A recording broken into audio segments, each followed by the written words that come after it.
Hey, everybody, this is Perch. Here's an email. We'll get right into it. It says, Dear Perch Perchington the Fourth. I like how people have moved to the fourth. That's nice. Perch Perchington the Fourth. Okay. This might be the same person, actually, who did the last fourth. Yeah, it is the same person. Okay. All right. Well, this just is disappointing now. Just reading the same mail. Somebody out there is like listening to this right now, like, I've written in 5 mails and he's never read me. A big dick. Anyway. All right. Second mail from the same person. We'll do it. Okay. Perch overboard. All right. I'm curious when you think that the relationship between fans and creators got so bad. The reality is there are many creators out there right now who just hate the fans and can't stand them. We, the fans, know this and have stopped buying their comics. But when did this all begin? And how can it be recovered? Don't the creators know that it's impossible to give money? Don't the creators know that it's impossible to give money to somebody who hates you? I just don't understand this business sense. I don't understand why the publishers don't step in. And I'm not sure what can ever be done to heal this divide. What do you think, Perch? Are comics just screwed? Okay. Before I get to this, I'd like to give a plea for people to write me more mails asking about comic storylines or things that are kind of fun. Because there's a lot of mails, especially lately, about how shitty everything is. And I can certainly talk about those things. I mean, I'm not having the best time of my life right now, but I'd love to get like more. Help me out, guys, please. First off, well, actually, this is the way I'm going to answer this mail in general. No. A majority of creators do not hate the fans. Seriously, I look. There's been too many people who've gone on YouTube and tried to create this narrative that we're at this constant state of war between creators and fans. And if you notice, though, it's always the same couple creators that get picked, several of which are not even making comics. Like I saw somebody put out something like Mags Visaggio hates you. It's like, is Mags making comics? I don't even think Mags is doing any work in comics. So, the same thing when people bring up Vita.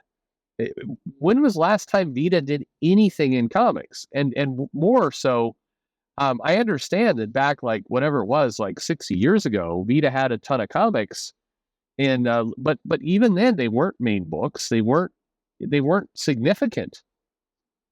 Vita was not put on the Avengers or Spider-Man. There are other terrible people who got those jobs. I'm just kidding. But in general, like when people point out like, oh, Dan Slott. Wait, you know what's funny, by the way? Dan Slott does not get that much shit at all from YouTube. I don't know. Maybe it's not fun making fun of a giant fat white guy, but I mean, the fat jokes are like, there's a whole gold mine of fat jokes in there. Anyway, but it's the same names over and over again of people who post dumbass stuff on social media. And then it's not an excuse. And I'm not trying to, quote unquote, simp for the comic companies. Like anybody knows what that word really means. Well, I mean, some people do, but definitely not the people who use it. But by and large, you do realize that a lot of these creators, when they're on Twitter and they post something like a hot take, they're doing a bit. Like I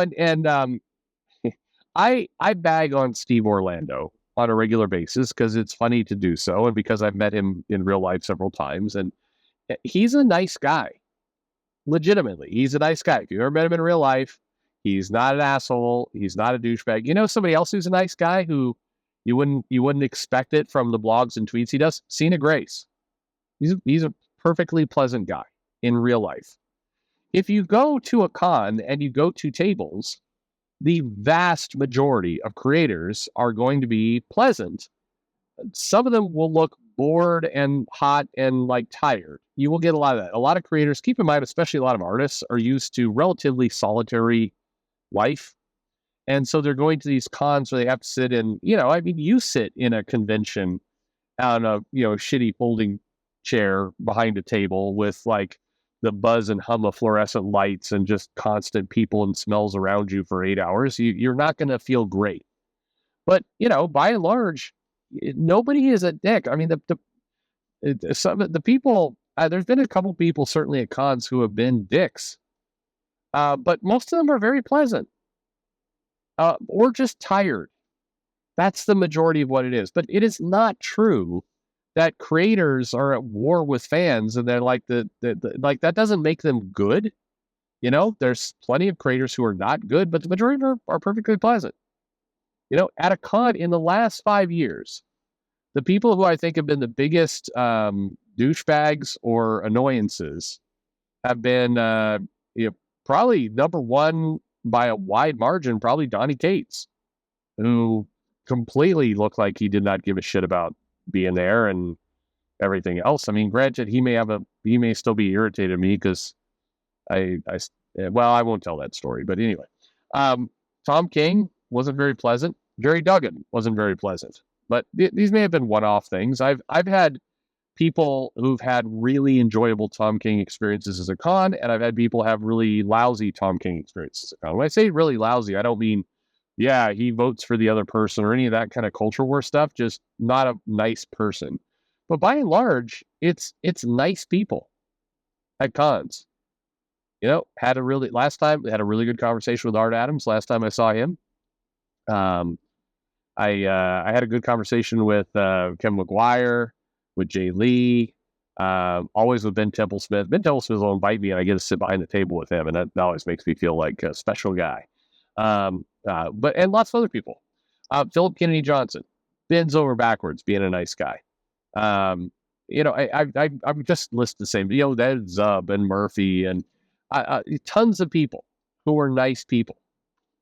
That it is a hard-boiled lie that the creators are just shitting on fans. So when you ask the question like, what could be done to heal this divide?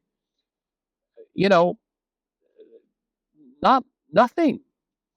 Or because there's not a big divide to heal. If we're talking about what can be done to make better comics so the stories are good, that's a much harder problem. But what can be done to stop this epidemic of creators who hate fans and resent them? It's just not true. It's a fun narrative that people like to peddle on YouTube primarily to get people riled up. They hate you. They don't hate you. I'm sorry, they don't. And just keep in mind the world of social media, Facebook, Twitter, other things. Look, Mark Waid has an established history of having a short temper and being a pompous douche in a variety of situations, at a comic shop, at a con, and certainly online. But just for a moment, you are aware that when Mark Waid is like posting up like, I say all the Trump people can go to hell, you realize he's largely paying a character. Now, this doesn't excuse him because he should be bright enough, especially getting a big high profile gig at DC, which he's wanted for a very long time. And if he keeps asking this way, the only person who's going to get shot over it is him. And I mean that in a metaphorical way, not anything more serious. I'm just saying, people do things to themselves because they go online, they start to think that they have to put out a performance.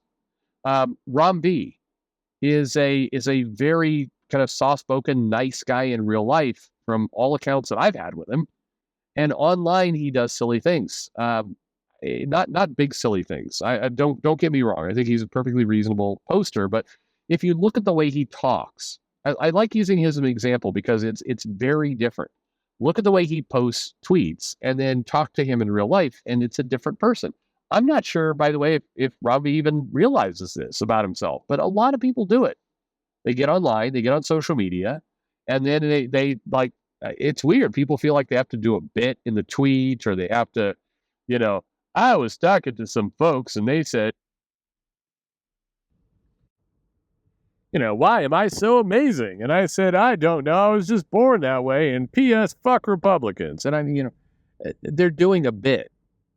Now, they may be stupid for doing that bit. Undoubtedly, they are.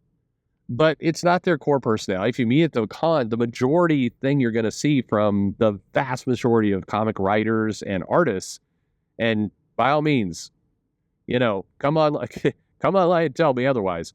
You're going to find a bunch of severely introverted people who, if anything, are going to be shy and embarrassed to talk to you because they're not good with crowds.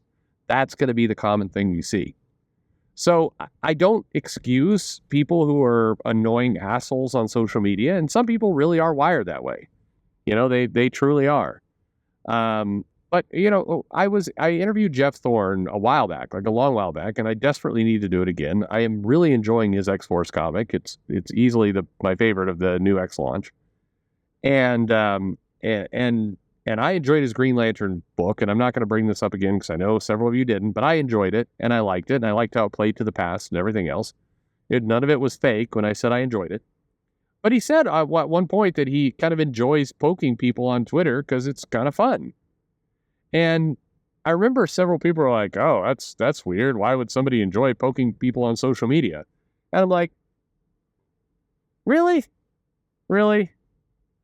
You're telling me that none of you who posted my comments none of you have ever been a shit poster on Twitter? None of you have ever been sarcastic? None of you have ever just started some crap because you're bored? And nobody here? Yeah, lots of people have. So I just ask you to put that put that in perspective. Again, it's stupid to go on and shit post if you're a creator trying to sell your book. It's self-destructive, but that's on them. But don't excuse, I wouldn't mistake that as somebody who has a deep-seated hatred of you, because they don't. And I've seen different videos, people have pointed me to them. I see the thumbnails like, they hate you. They do not. They do not. That is childish and stupid. It's a good line to get attention, and that's all it is. It's somebody who's mouthing off on Twitter, on YouTube, hoping you'll click to find out, like, oh, this person hates me. I got to click to find out more. It's bait.